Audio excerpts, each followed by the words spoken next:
করতে বলেছে। আমি আগামীকাল ওই জমিদার বাড়িতে যাব, সব কিছু জেনে আসবো। না, তুমি আর ওই বাড়িতে যাবে না, তোমাকে ওই বাড়িতে যেতে হবে না। ওরা অনিতা ভালোই আছে এবং সুখে শান্তিতে সে বাড়িতে সংসার করছে, সে বাড়িতে সে রাজরানীর মতো আছে। কোনো কথা আমি শুনবো না, আমি নিজেই চোখে অনিতাকে দেখে আসবো। আমার সব কাজে তোর একটা বাধা।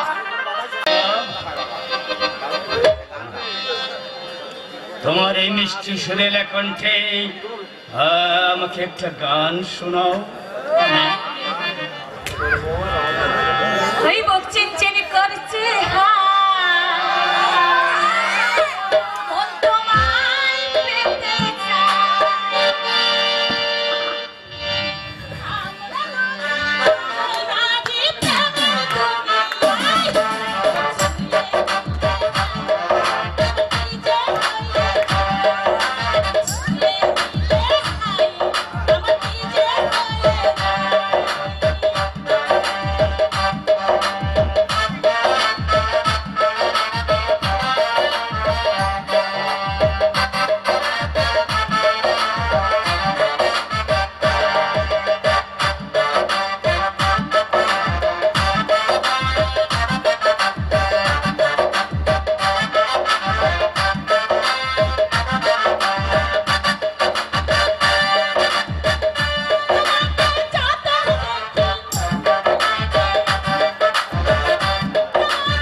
চাবিটা তোমার কাছে রাখো, তোমার যা ইচ্ছা তোমার ইচ্ছা মতোই তুমি খরচ করো, আমার কাছে তোমার চাইতে হবে।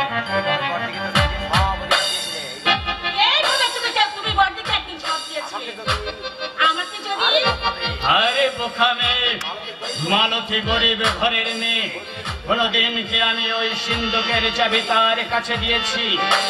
তুমি শিল্পপতির মেয়ে, তোমার বাপের বাড়ি কোনো টাকা পাঠাতে হবে না, তাই তো তোমাকে বিশ্বাস করে ওই চাবিটা আমি তোমার হাতেই তুলে দিয়েছি। আচ্ছা বাবা, আমি যদি গরিবের মেয়ে হতাম তাহলে কি এই চাবিটা আমাকে দিতাম না? মনে তোমার এই ভালোবাসায় তোমার প্রতি আমার একটা অগাধ বিশ্বাস।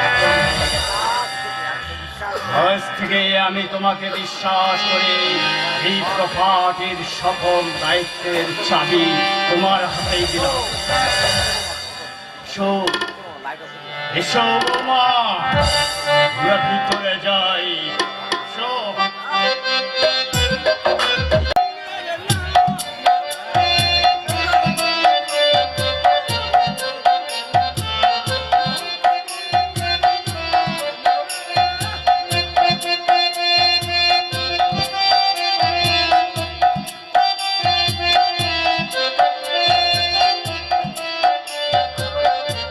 কতদিন হলো ছেলেটাকে বললাম অনিতার একটা খোঁজ খবর নিয়ে, এদিকে মানে কমল অনিতার খোঁজ খবর না পেয়ে নাও খাওয়া ছেড়ে দিয়েছে।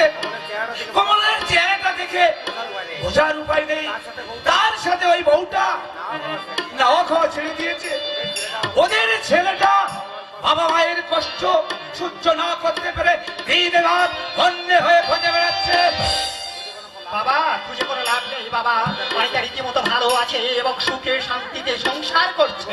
কি বলছিস? অনিতা বেঁচে আছে? হ্যাঁ বাবা, অনিতা বেঁচেই আছে এবং ভালো। কোথায় সে, কোথায়?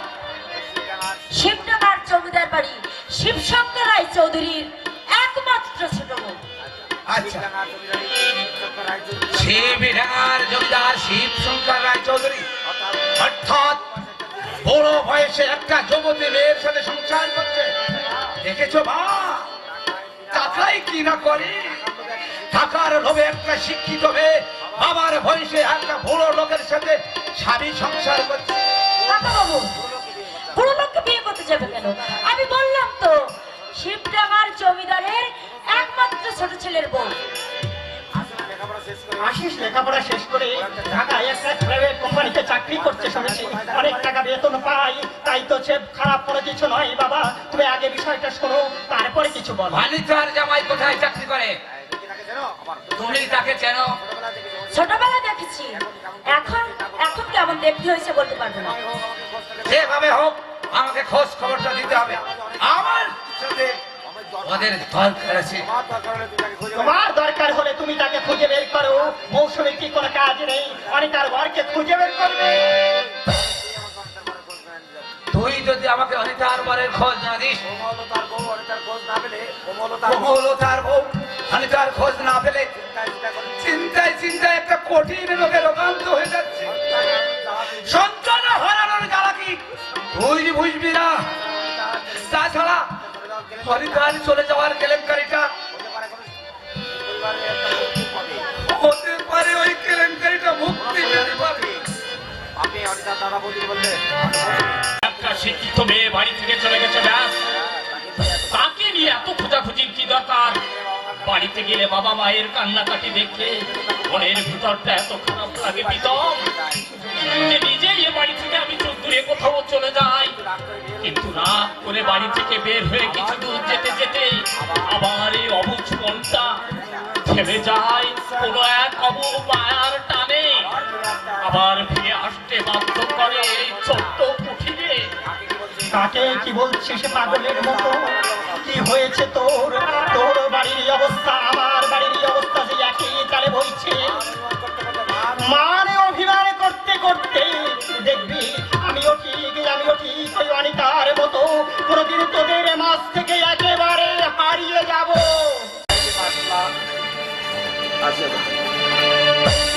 গত মাসে আমাদের আয় হয়েছে 5,80,000 টাকা, 20 লক্ষ টাকা অনাদায়। প্রতি মাসের হিসাব এখনো রেডি করুনি? আগে তো ডেলি হিসাব দিতে। আগে বাবু, নায়েব সাহেবের মা মারা গেছে, তাই নায়েবের সাহেব মারা গেলে তো হিসাব বন্ধ থাকবে না। তার জন্য তো ওই পরিমাণ আছে, তাকে দিয়ে তো হিসাব করাতে পারো। পরিমলকে আদায় করতে দিলে হিসাব মেলাতে পারে না বাবু। হিসাব মেলাতে পারবে না নাকি তোমার ঘুষের টাকা দিতে সে অপারক, তাই তার নামে মিথ্যা বদনাম দিয়ে তাকে হিসাবে নেওয়া থেকে চলে গেছ। আগে না বাবু, ইদানিং পরিমল আমার কথার তেমন একটা মূল্য দিচ্ছে না। দেখো যদি তোমার মতো ধূর্ত শিয়ালকে ম্যানেজারের দায়িত্ব দিয়ে আমি বড় মহা ভুল করেছি। একটা নিরীহ লোককে তোমার মতো লোকের কথায় চাকরি থেকে বিচ্যুত করেছে। এরপর থেকে আর কোনো ভুল হবে না বাবু। এবারের মতো আমাকে মাফ করে দিন বাবু। বেশ, ঠিক আছে। দুদিনের মধ্যে গত মাসের হিসাব, ওই মাসের হিসাব রেডি করবে। নাও এটা।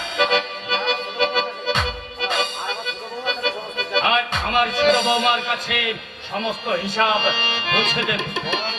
বৌদিমণিকে সকল হিসাব বুঝিয়ে দেওয়ার পর আমার দায়িত্বটা অন্য কাউকে দিলে এটা আমাকে বোঝাতে হবে না।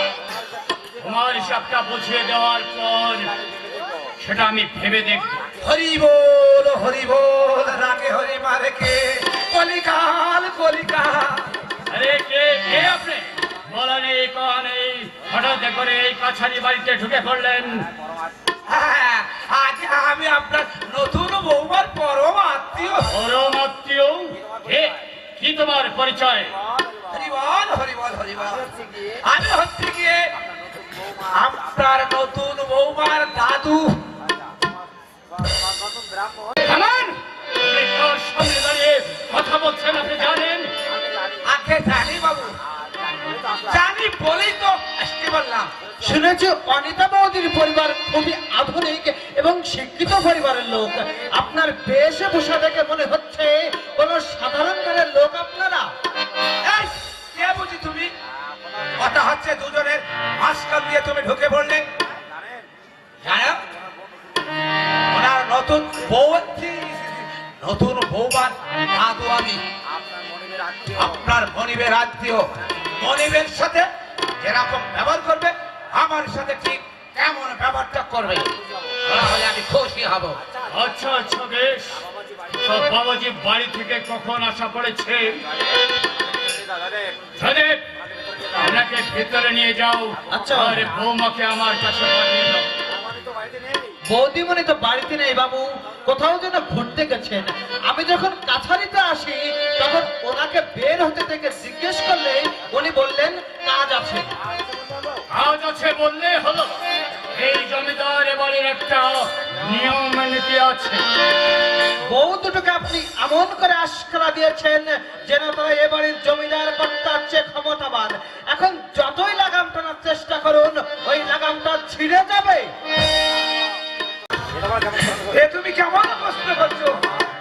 বৌমা, বাড়ির বাইরে যেতে হলে অনুমতি লাগে, এটাকে তোমার জানা নেই? বাবা, আমি তো বাড়ির বাইরে কোথাও যাইনি। আমি পাশের বাড়ি মৃদুর সাথে দেখা করতে গেছিলাম। মেয়েটিকে আমরা এক কলেজে একসঙ্গে পড়তাম। হঠাৎ ছেলে দেখা হয় ওই কালী মন্দিরে। আমাকে দেখে শুধু অবাক, বললো এই শিবডাঙ্গায় ওর কে কে আছে, বলে শহর ছেড়ে এখানে কেন এসেছিস? আচ্ছা, তোমার বোঝা উচিত তুমি জমিদার বাড়ির বউ। আর কেন কেন জমিদার না, যার নামে এলাকার নামকরণ হয় সেই প্রভাবশালী জমিদার একমাত্র পুত্র বধূ তুমি। যার তার সাথে মেলামেশা করাটা তোমার ঠিক না। তুমি ঠিক কথা বলেছো। তোমাকে জ্ঞান দেওয়ার কোনো প্রয়োজন নেই। নিজের কৃতিত্ব জলাঞ্জলি দিয়ে এই পরিবারের মান সম্মান এভাবে প্রতিষ্ঠান। আপনাদের আভিজাত্য মহল অনেক ঘটনা ঘটে, সব দিকে নজর দেওয়া প্রয়োজন। তুমি তোমার কথাবার্তা একটু লাগাম ছাড়িয়ে যাচ্ছে। বাবা, আমি কোনো অন্যায় কথা বলিনি, যা আপনার মান সম্মানের ক্ষতি হয়ে যাবে। হাজার হলেও উনি তোমার শ্বশুর। এতগুলো লোকের সামনে জ্ঞানের কথা আপনি আমাকে বলবেন না। আপনি কি জন্য এখানে এসেছেন তাই আপনি বলুন। তুমি দেখছি আমার উপর রেখে আছো। এ সময় তোমার সাথে কথা বলা আমার ঠিক হবে না। আমি ইচ্ছা করলে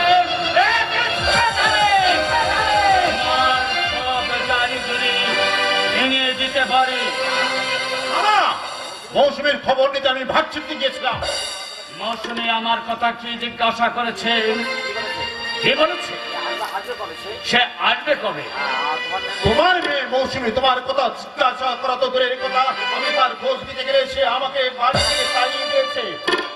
এমনকি আমার সাথে হাসি ঠাট্টা করেছে এবং আর প্রীতম নামে এক ছেলের সাথে ঘোরাঘুরি করছে। এ, আমার কথা জিজ্ঞাসা করিনি, বরং ওই এক বেগানা পুরুষের সাথে মেলামেশা করছে। দাঁড়া, দেখাচ্ছি ওর মজা। ওর যত খরচ সব বন্ধ করে দেবো, তাহলে ও ঠিক জব্দ হবে। তাই করো বাবা, তাই করো। যে মেয়ে তার বাপের পরিচয়